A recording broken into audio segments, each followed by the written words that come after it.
Hoy conoceremos el clima social, político y religioso de Judea en la época de Jesús.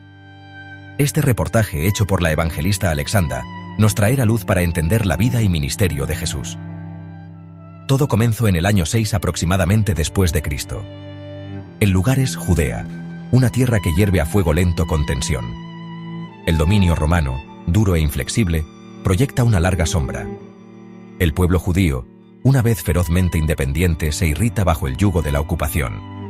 Su antigua patria, una vez un faro de fe, es ahora una provincia dentro del vasto imperio romano. Las leyes romanas dictan sus vidas, los impuestos romanos agotan sus recursos y los soldados romanos patrullan sus calles. El fervor religioso y político se entrelaza. Las esperanzas mesiánicas arden brillantes entre los oprimidos, anhelando un salvador que rompa las cadenas de la tiranía romana. En este mundo volátil, una figura emerge de los remansos de Galilea, Jesús de Nazaret. Su vida y enseñanzas encenderán una tormenta de fuego, desafiando el status quo y alterando para siempre el curso de la historia. El dominio romano en Judea fue una píldora amarga de tragar.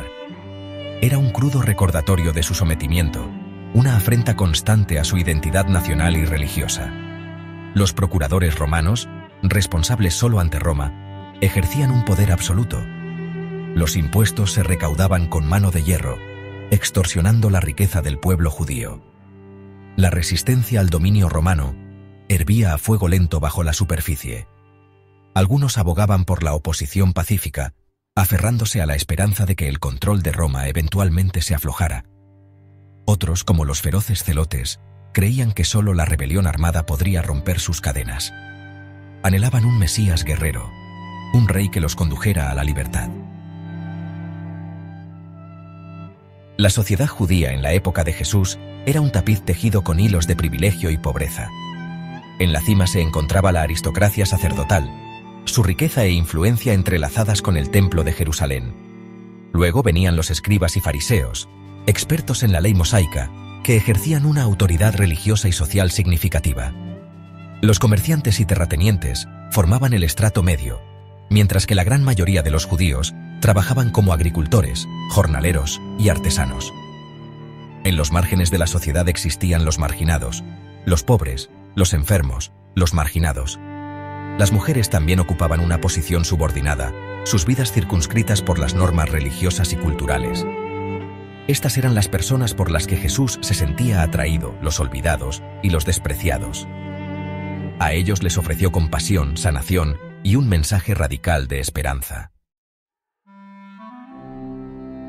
El judaísmo en el siglo I no era una entidad monolítica. Era, en cambio, un tapiz vibrante de diversas sectas, cada una con su interpretación de la ley mosaica y su visión para el futuro de Israel.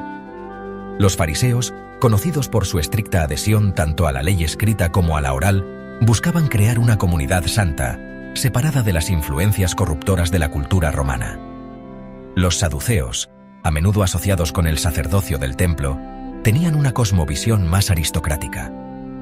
Aceptaban el dominio romano como un mal necesario y se centraban en mantener su poder e influencia dentro del orden existente. Los esenios, una secta ascética, se retiraban del mundo, buscando la pureza espiritual en la vida comunitaria y los rituales rigurosos. Y luego estaban los celotes, consumidos por su odio a Roma, tramando y maquinando el día en que pudieran levantarse y derrocar a sus opresores. Jesús y los marginados, abrazando a los marginados y desafiando las normas. Desde el principio de su ministerio, Jesús se alineó con los marginados y los oprimidos. Abrazó a los enfermos, a los pobres, a los pecadores y a los marginados, aquellos considerados impuros e indignos por la élite religiosa. Compartió comidas con recaudadores de impuestos, despreciados por su colaboración con Roma, y desafió las normas sociales al entablar un discurso teológico con las mujeres. Sus acciones fueron una desviación radical del orden social imperante. Al abrazar a los marginados, desafió los cimientos mismos de una sociedad estratificada por la riqueza, el estatus y la piedad religiosa. Su mensaje de amor, compasión y perdón resonó profundamente en aquellos que habían sido desechados, ofreciéndoles dignidad, esperanza y un sentido de pertenencia.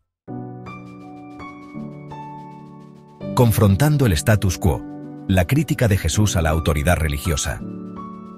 Jesús reservó sus críticas más duras para las autoridades religiosas de su tiempo, los escribas y fariseos, a quienes acusó de hipocresía y legalismo. Condenó su obsesión por la piedad externa y sus elaborados rituales, que creía que se habían convertido en una barrera entre ellos y el verdadero espíritu de la ley.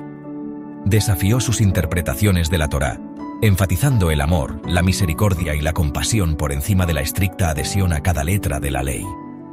Sus pronunciamientos radicales, amen a sus enemigos y dejen que los niños vengan a mí, desafiaron los cimientos mismos de su autoridad, sacudiendo el orden establecido hasta la médula.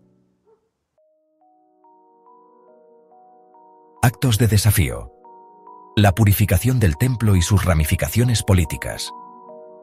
Uno de los actos más abiertamente políticos de Jesús fue la purificación del templo. Este espacio sagrado, destinado a ser una casa de oración para todas las naciones, se había convertido en una cueva de ladrones, un mercado donde los rituales religiosos eran explotados con fines de lucro. Jesús, lleno de justa ira, expulsó a los cambistas y volcó sus mesas, interrumpiendo las actividades económicas del templo. Este acto, aunque simbólico de su misión de purificar la fe, tuvo profundas implicaciones políticas. El templo no era solo un centro religioso, era el corazón de la identidad nacional judía y un símbolo de su incómoda coexistencia con Roma.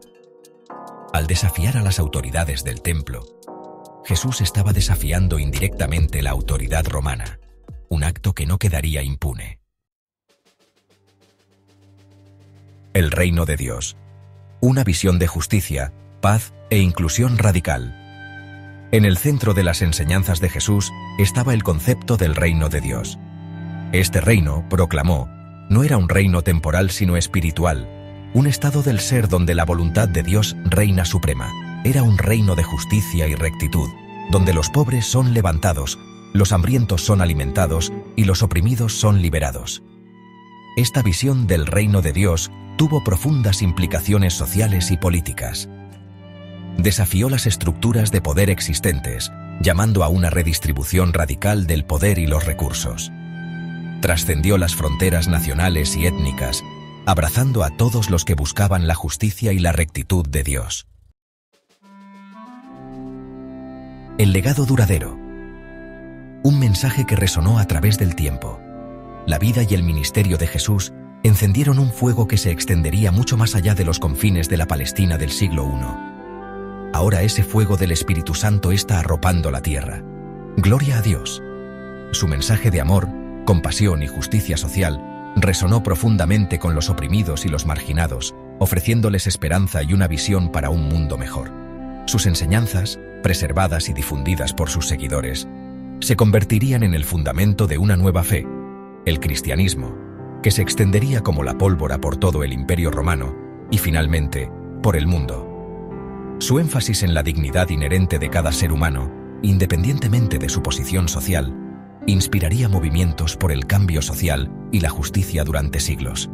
Y así, la historia de Jesús de Nazaret, el rabino radical de Galilea, continúa resonando a través de los corredores de la historia, recordándonos que incluso en los tiempos más oscuros, una sola voz alzada en nombre del amor, la justicia y la compasión puede cambiar el mundo.